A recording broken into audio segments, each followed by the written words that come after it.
Dante's Boxing Nation, what's going on, guys? So Adrian Broner did a recent interview where he said the most difficult fight for Gervonta Tank Davis would be against Shakur Stevenson. He said, if I had to, it's no mystery. In my opinion, Shakur Stevenson would be the most difficult fight for Tank. But Tank's got what it takes to figure out any fighter. He's got what it takes to adjust, to do what he got to do to get the victory. Shakur Stevenson would probably be the one that give him the most difficult time in the ring. Now, let me start by saying this. There is no doubt about it. Shakur Stevenson will be one of Gervonta Tank Davis's most difficult fights. But you would have to include Devin Haney's name as well.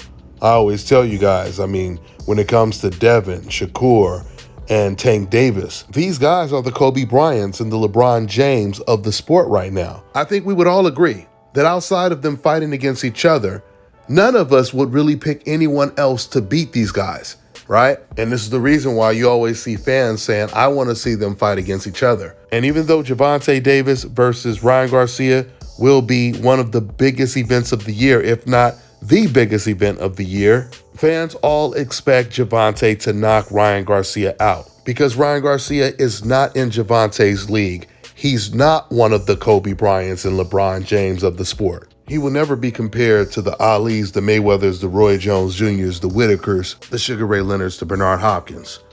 But he will be compared to the Oscar De La Hoyas, the Manny Pacquiaos, the Canelos, which in other words, he will be looked at as a great name on one of the special fighters' resume, especially when they become the first one to beat him.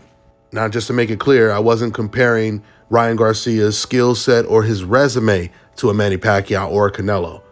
What I'm saying is we all know that Ryan Garcia was a part of the Fantastic Four that the boxing world had been promoting for the last 2 years, meaning he will be a big name on someone like Gervonta Tank Davis's resume, assuming Gervonta can beat him. Once again, I have to say this. If you truly believe when it comes to Gervonta, the only guys that's going to beat him is Shakur or Devin, or you feel like when it comes to Devin, the only fighters that can beat him are fighters like Shakur and Gervonta Tank Davis, you're telling people how special these three fighters are, regardless of which one you think will be the last man standing. But when it comes to difficult fights, or the most difficult fight for Gervonta Tank Davis, when you look at fighters like Devin Haney and Shakur Stevenson, the one thing we do know is styles definitely make fights. And Devin Haney and Shakur, they are almost like the complete opposites when it comes to styles. When it comes to Shakur Stevenson, he's a southpaw. So of course, southpaw versus southpaw, it completely changes the whole dynamic. And then when it comes to Devin Haney is a lot taller than Shakur and a lot longer than both Shakur and Gervonta. And he knows how to control distance, unlike Mario Barrios when he was fighting against Gervonta. And not to mention Devin Haney is a conventional right-hand puncher. So Tank against either one of these guys would be two completely different type of fights. Now, when it comes to the reality of these fights coming to fruition, I think there's a much better chance that we get to see Gervonta versus Shakur Stevenson before we see Gervonta versus Devin Haney. That's obviously because Devin Haney is moving up to 140 after the Lomachenko fight, and that leaves Shakur Stevenson and Gervonta Tank Davis at 135. Assuming Davis gets past the Garcias, I think when Davis does his post-fight interview, he's going to really surprise a lot of fans by calling out a Shakur Stevenson, the way Errol Spence called out Terrence Crawford for the very first time after he beat Yordenis Ugas. Let's see if it all plays out that way.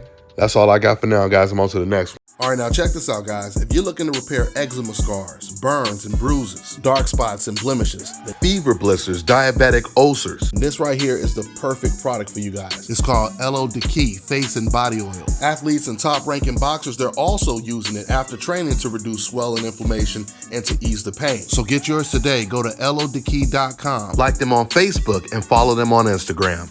Let me tell you guys about Issa Israel Law Firm. It is a full-service legal practice based in Denver, Colorado, an emerging hub for combat sports and high-altitude training. If you're a fighter inside or outside of the ring and you need a law firm you can trust to fight for you, visit thefighterfirm.com or email help@iilawfirm.com. Legal representation is usually limited to plaintiffs or defendants in Colorado, but our firm can help anyone in the world with trademarking their business name, logos, and U.S. immigration issues. This brother has been my attorney for a while and helped guide me through all kinds of business and civil issues, so make sure you guys go to thefighterfirm.com.